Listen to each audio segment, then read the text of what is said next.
Bonjour, je m'appelle Annie Demelt et bienvenue au Balado du Sérum, le centre de recherche sur les grains.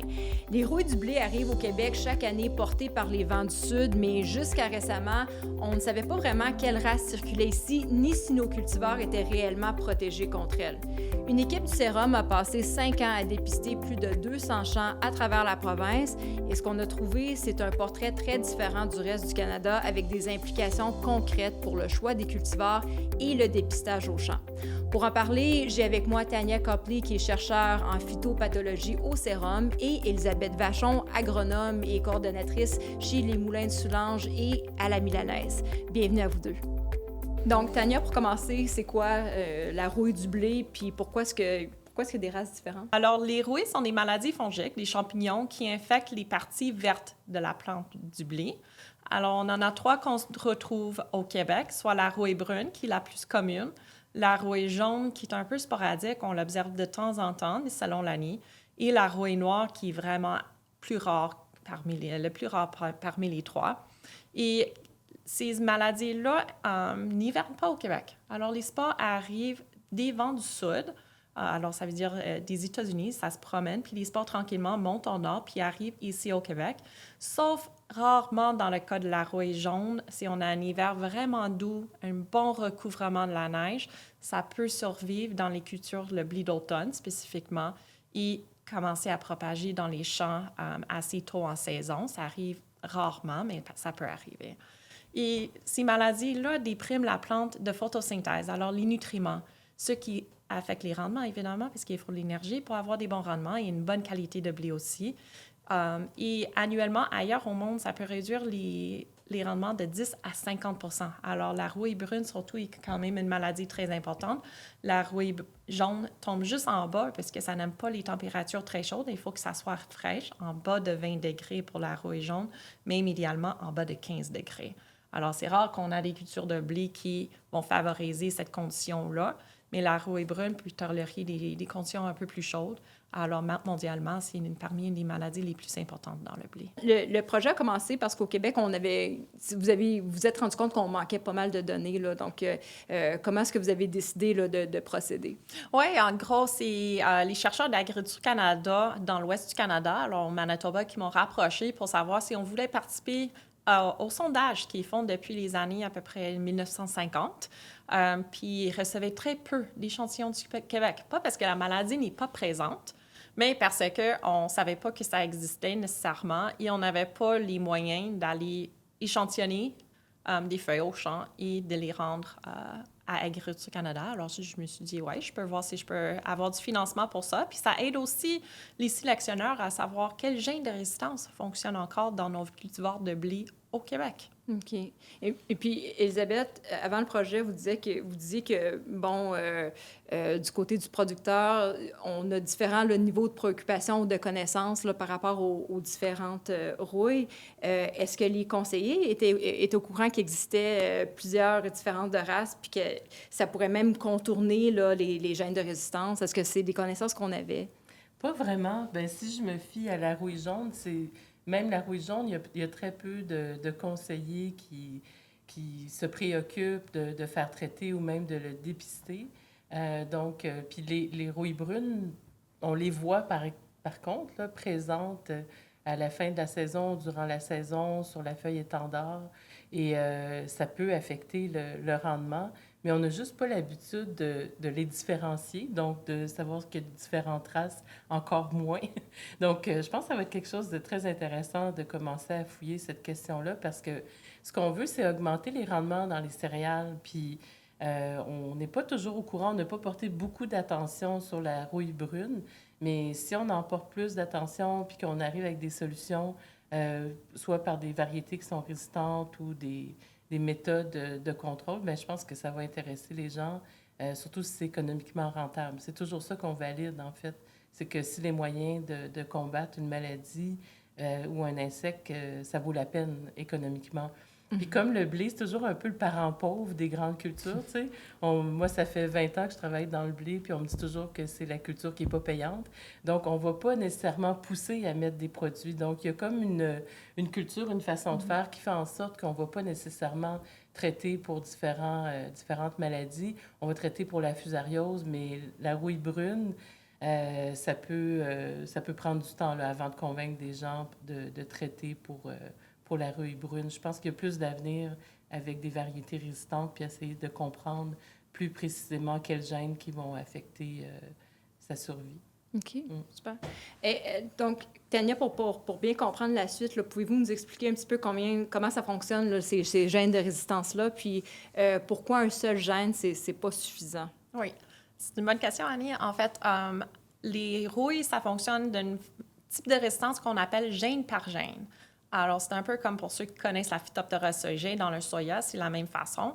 Alors, en gros, une gène de résistance va pouvoir reconnaître une race spécifique de la rouille, que ce soit la rouille brune, noire ou jaune, et ça va fonctionner uniquement contre cette race. Si on n'a pas ce gène de résistance-là, la rouille peut infecter la plante. Sauf que chaque isolat de rouille va avoir différentes gènes dedans qui peuvent contourner ou non des gènes de résistance spécifiques. Alors, lorsqu'on utilise juste un gène, systématiquement dans toute nos cultivars, par exemple, la recherche a démontré que ça dure à peu près 5 ans. Puis après ça, les populations de rouille sont capables de contourner ce gène-là. Alors, les sélectionneurs, ce qu'ils font, c'est qu'ils généralement, ils sélectionnent plusieurs gènes de résistance et ils vont faire ce qu'on appelle du pyrimidage. Ils vont mettre plusieurs ensemble afin de maintenir l'efficacité de ces gènes-là. Il y a environ 60 gènes de résistance qui existent, qui sont connus dans le blé. Par contre, on utilise juste quelques-uns afin de ne pas trop affecter les rendements puis la qualité. Alors, c'est très important pour les sélectionneurs de bien choisir les gènes et faire des rotations du sélectionnement des gènes de résistance dans leur cultivar. OK. Puis, dans le programme que vous avez, là, Agriculture raisonnée, Elisabeth, avec les moulins de Soulanges, puis aussi avec le travail que vous faites avec la milanaise, si je ne me trompe pas, vous accompagnez à peu près 300 producteurs ou plus, là, peut-être plus que ça. Quand on parle d'ajouter des gènes de résistance dans un cultivar, est-ce que c'est quelque chose qui peut venir en conflit là, avec la qualité du grain que le moulin recherche? Est-ce qu'il y a un conflit, là? Je connais pas assez le développement génétique, mais par contre, nous, ce qu'on fait, c'est que on travaille beaucoup avec les sélectionneurs après 7-8 ans qu'ils développent une variété, puis eux vont regarder au point de vue agronomique comment ça répond, et nous, on regarde au point de vue boulanger comment ça répond. Puis après ça, on dit go, no go. Ben c'est bon, c'est pas bon. Puis là, après ça, ils vont continuer à développer la variété en soi. Donc, on est capable d'intervenir à un certain moment du développement variétal afin d'éviter d'attendre. Ça peut prendre 17-20 ans avant de développer une variété qui peut être commercialisée. Donc, on ne va pas nécessairement attendre qu'elle soit sur le marché pour dire « Ah, ben by the way, elle est vraiment pas résistante à la rouille. » Donc, on essaie de le prendre plus tôt. Et puis, on veut toujours, évidemment, garder la qualité boulangère. Donc, je ne vois pas d'interférence. C'est juste certaines étapes où on doit tester pour la boulangerie. Bien, nous autres, c'est vraiment la panification, là. Donc, tu sais, il y a des blés panifiables, mais il y a des blés à consommation humaine, mais il y en a aussi des blés pour la pâtisserie. Donc, nous, c'est vraiment spécifique pour la panification. OK. On va regarder. Tania, en revenant sur les données un petit peu, donc en 5 ans là, d'études, combien de races est-ce que vous avez identifiées? Puis qu'est-ce que ça nous dit, là, quel portrait ça dresse de la situation au Québec? Oui, alors qu'est-ce qu'on a observé avec le sondage, c'est qu'on a identifié 35 races différentes. Ce que ça veut dire, c'est que notre population de rouille brune, ça c'est dans le cas du rouille brune, c'est très diversifié. Quand on regarde dans l'ouest du Canada, on voit moins de races comparées à ce qu'on a observé ici dans le Québec et même en Ontario. Et ça se peut s'expliquer de différentes façons. Alors, c'est que les rouilles, les spores arrivent par les vents du sud. Ils montent du Mexique, les États-Unis, puis arrivent au Canada par la suite. Puis les vents prédominants vont dans l'ouest du Canada. Alors, la majorité des spores qui proviennent des États-Unis vont dans l'ouest du Canada. Et ils ont sélectionné leur variété de blé qui fonctionne dans l'ouest. Tandis que dans l'est, où on a des conditions un peu plus humides comparées dans l'ouest, nos variétés de blé sont très différentes. Puis les vents qui les portent traversent dans l'est des États-Unis, où ils ont aussi des variétés différentes. Alors, la sélection des populations est basée sur les gènes qui sont présents dans tous nos cultivars. Et vu que les cultivars sont différents, on peut observer différentes races. Et le blé est quand même une culture assez récente au Québec. Alors, les sélectionneurs ont vu que ça arrive du sud puis que ça n'hiverne pas ici, les races de rouille. On a sélectionné les variétés de blé qui fonctionnaient, tandis que dans l'Ouest, c'était toujours un problème. Alors, les gènes de résistance, ils ont travaillé beaucoup là-dessus, mais dans l'Est du Canada, un peu moins. Alors, on connaît moins les gènes qui sont présents et on pense qu'il y a une plus grande diversification des gènes de résistance dans nos blés, ce qui fait en sorte qu'on peut avoir différentes races comparées à l'Ouest où c'était un problème récurrent pendant des années puis des années, puis les sélectionneurs ont bien choisi différents gènes et ont fait plus de primidage des gènes de résistance aussi. Tania, vous avez testé donc 39 cultivars commerciaux contre les races de rouille brune du Québec. Puis est-ce que les résultats correspondaient toujours au code de résistance qui était publié dans le guide du RGCQ? Oui, puis non, c'était une bonne question. Alors, le guide RGCQ, c'était vraiment une base de résistance globale au Québec, où on peut observer, on sème les essais dans différentes régions, et le code de résistance dépend vraiment des races qui sont présentes dans l'année en cours des notations. Alors, c'est vraiment un code de résistance global, c'est-à-dire que ces résistances, c'est probablement assez résistantes pour bien survivre dans le champ. Par contre, quand on les a testés contre les 35 races de rouille, parfois, on voyait que c'était susceptible peut-être à une ou deux races. Alors, il faut juste être conscient que parfois, les codes de résistance vont varier parce qu'on ne sait pas quelle race va être présente au Québec. Il faut aussi noter que nos codes dans le guide RGCQ changent au fil des années aussi. Alors, vu qu'on dit qu'une gène de résistance dure à peu près 5 ans dans un même champ avec la même race, ça veut dire que ça peut durer plus longtemps dans nos champs agricoles. Par contre, après un certain temps, ça se peut que le gène soit contourné. Alors, nous, on prend des codes tant que les variétés sont dans les essais, puis les codes dans le guide RGCQ seront ajustés en fonction de nos observations. Alors, ça se peut qu'une variété résistante devienne susceptible avec le temps. OK. Puis, Élisabeth, dans justement toutes ces observations-là, dans ce qui a été vu, est-ce qu'il y a quelque chose qui vous surprend ou qui vous a plus intéressé, puis comment est-ce que ça va modifier un petit peu comment vous accompagnez là, les agriculteurs? Bien, en fait, on met de l'attention sur un problème qui probablement occasionne des baisses de rendement. Donc, de travailler, tu sais, on se met à observer davantage la problématique. Donc, je pense que je vais porter plus attention maintenant aux différentes rouilles. Je vais peut-être envoyer plus d'échantillons à Tania pour qu'elle valide. Tu sais, je vais porter plus attention à cette problématique-là pour voir dans quel cas, puis quelle variété aussi. C'est vraiment de voir les variétés qui sont plus résistantes. Donc, si je vais dans une région, parce que moi, je vais à travers le Québec, là, autant en Abitibi-Témiscamingue, où est-ce que des fois, on a plus de rouille jaune. C'est de là que va partir la rouille jaune. Mais on a aussi des régions comme en zone périphérique, par exemple. Ça, c'est, mettons, Abitibi-Témiscamingue, Lac-Saint-Jean, Bas-Saint-Laurent, où il y a beaucoup de petites céréales, dans le fait, qui sont dans les rotations. On a beaucoup moins de maïs et de soya. Donc là, je pourrais peut-être observer, justement, quand on a 3 années de suite des graminées, bien, souvent, j'observe plus de maladies du feuillage. Donc, je vais pouvoir distinguer peut-être différents types de rouille. Donc, ça permet juste de porter plus attention à une problématique que je ne croyais pas si dommageable, mais peut-être que je vais apprendre beaucoup en connaissant plus les différentes souches de rouille. Puis aux producteurs qui nous écoutent là, aujourd'hui, qu'est-ce qu'ils devraient surveiller là, dans leur champ? Là, pour ceux qui n'ont pas la chance là, de vous avoir comme conseillère, là, qu'est-ce que vous leur dites de surveiller? Bien, moi, j'ai toujours plus axé sur la rouille jaune. Donc, il y a vraiment une différence entre la rouille jaune et la rouille brune. Donc, la rouille jaune, c'est vraiment des strips. Dans le fond, c'est aligné de couleur jaune, puis ça tache les vêtements quand on marche le champ. Donc, ça, il faut traiter tout de suite. C'est comme, il ne faut pas attendre, il faut vraiment agir immédiatement parce que ça peut envahir un champ. En 2-3 jours, le champ il est complètement infesté. Puis, ça va se développer plus quand la température est autour de 20 degrés, donc des températures fraîches, contrairement à la fusariose qui se développe quand c'est humide et chaud.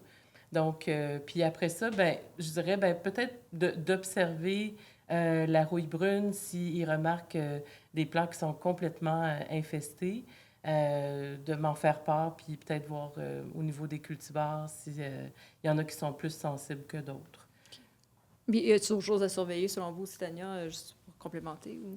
Ah, bien, effectivement, c'est de surveiller les 2 feuilles du haut lorsqu'on pense avoir un problème de la rouille ou si on l'observe dans les feuilles du bas, par exemple, on dit, bien, surveiller 1 à 2 fois par semaine. C'est vraiment les 2 feuilles du haut qu'on veut protéger dans la culture parce que c'est ces 2 feuilles-là qui nourrissent le grain. Ça compte à peu près 60 de l'énergie pour le remplissage du grain. Alors, si ces feuilles-là sont déprimées de nutriments à cause des rouilles, que ce soit la rouille jaune ou la rouille brune, c'est à ce moment-là qu'il faut peut-être décider si on doit intervenir ou non, surtout si on est en début du remplissage ou même avant la floraison. Ça, c'est vraiment important de conserver l'énergie pour remplir les feuilles. Alors, c'est d'aller dépister les champs, aller voir qu'est-ce qui se passe dans les champs. On se promène dans le champ, 10 stations aléatoires à travers le champ. Si on observe la rouille, commencer à dépister plus fréquemment pour s'assurer que ces 2 feuilles-là soient protégées. OK. Puis, vous voulez aller un petit peu plus loin aussi avec le sérum. Là, vous êtes en train de travailler à établir une capacité de test au sérum. Puis, pourquoi c'est important là, de faire ça, selon vous, là, comme on progresse? Oui, effectivement, on a un essai en cours. Ça a commencé en 2025. C'est pour regarder l'effet de la multirésistance ou différents gènes de résistance contre différentes maladies sur la qualité du blé, puis le besoin d'appliquer des fongicides ou non. Alors, l'objectif, c'est vraiment de démontrer qu'on peut avoir plusieurs gènes de résistance contre différentes maladies et que ça va protéger la plante, limiter les applications de fongicides, mais garder les rendements puis la qualité pour les producteurs aussi. Puis c'était intéressant en 2025, en fait, parce qu'on a eu une éclosion de rouille brune dans nos parcelles. Et ce qu'on a remarqué, que c'était certains cultivars qui avaient la multirésistance comme majeure, en fait, nécessitaient pas d'application de fongicides, tandis que d'autres cultivars qui étaient considérés susceptibles pour la rouille, on a eu des pertes de rendement de 50 %.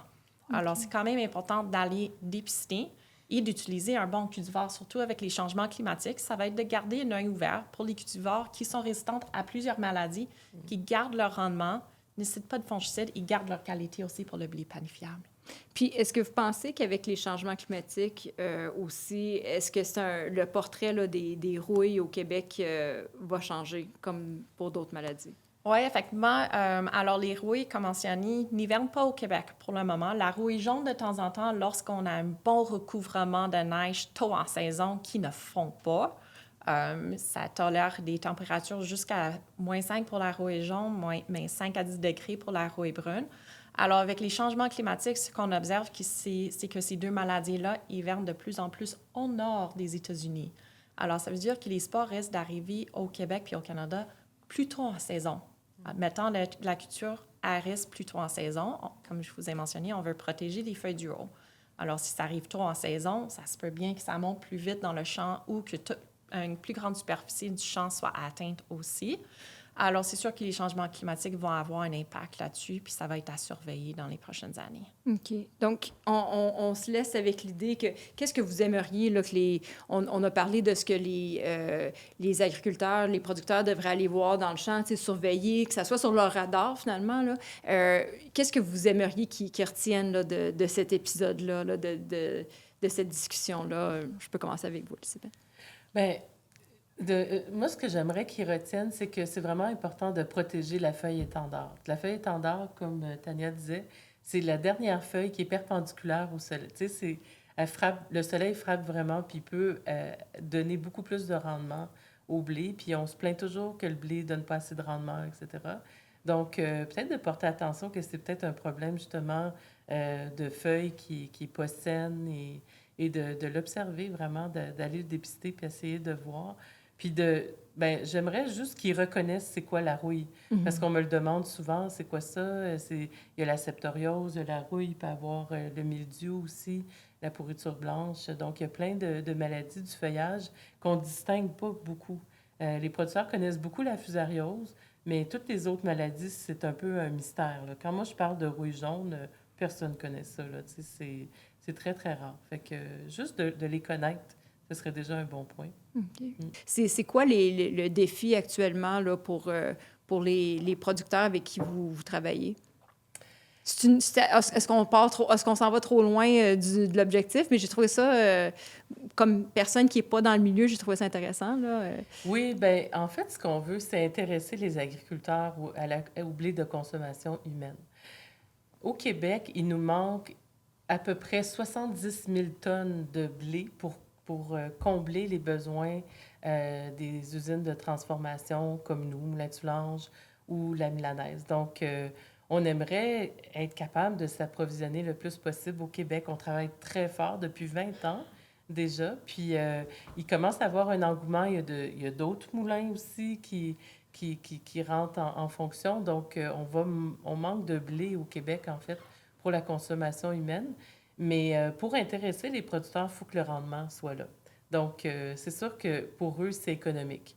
Il faut qu'ils survivent. Il faut que le blé soit plus intéressant ou au moins aussi intéressant que le soya puis le maïs. Et ça passe par une augmentation de rendement parce qu'on ne peut pas augmenter le prix à l'infini qu'on paye aux agriculteurs parce qu'on est dans un marché compétitif, très compétitif. Donc, il faut toujours arriver avec des prix qui ont du bon sens. Puis, ce qu'il faut savoir, c'est que nous, on donne déjà des primes aux agriculteurs qui n'utilisent pas de pesticides.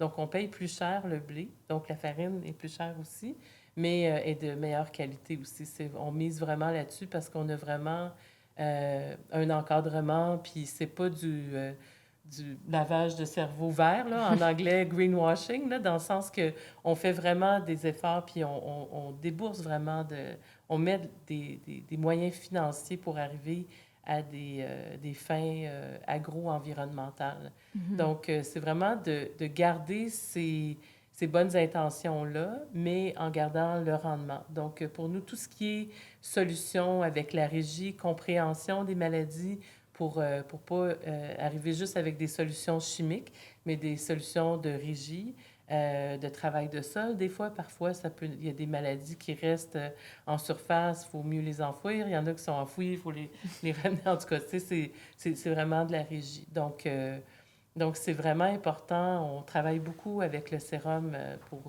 pour tout ce qui est régie, contrôle des maladies, développement variétal. Ça passe par la recherche. C'est vraiment important, la recherche, de continuer à investir pour arriver à un beau produit comme du blé panifiable, puis intéresser les producteurs, tu sais. Donc, le jour... puis on le voit, en Montérégie, les producteurs font beaucoup de blé d'automne, donc qui sèment à l'automne au lieu de semer au printemps. Puis, ils arrivent avec des rendements vraiment très intéressants. Puis, on voit de plus en plus des producteurs remplacer leur maïs par du blé d'automne. Donc, puis ça, bien, c'est parce qu'on a eu de la recherche, on a trouvé des cultivars. Quand moi, j'ai commencé il y a 20 ans, il y avait une variété seulement qui était disponible pour la panification. Puis aujourd'hui, on a à peu près 10 variétés. Donc, ça ne s'est pas fait toute seule. Donc, dans notre programme, les agriculteurs doivent semer de la semence qui est certifiée. Puis oui, c'est plus cher que si on utilise notre propre semence, mais le coût qu'on paye en surplus, bien, c'est pour payer la recherche qui vient avec. Donc, on n'est pas passé d'une variété à 10 variétés nous-mêmes comme utilisateurs. C'est vraiment la recherche qui nous l'a fourni. Fait que c'est très important de soutenir la recherche. Tania Copley, merci. Élisabeth Vachon, merci beaucoup pour avoir été avec nous aujourd'hui.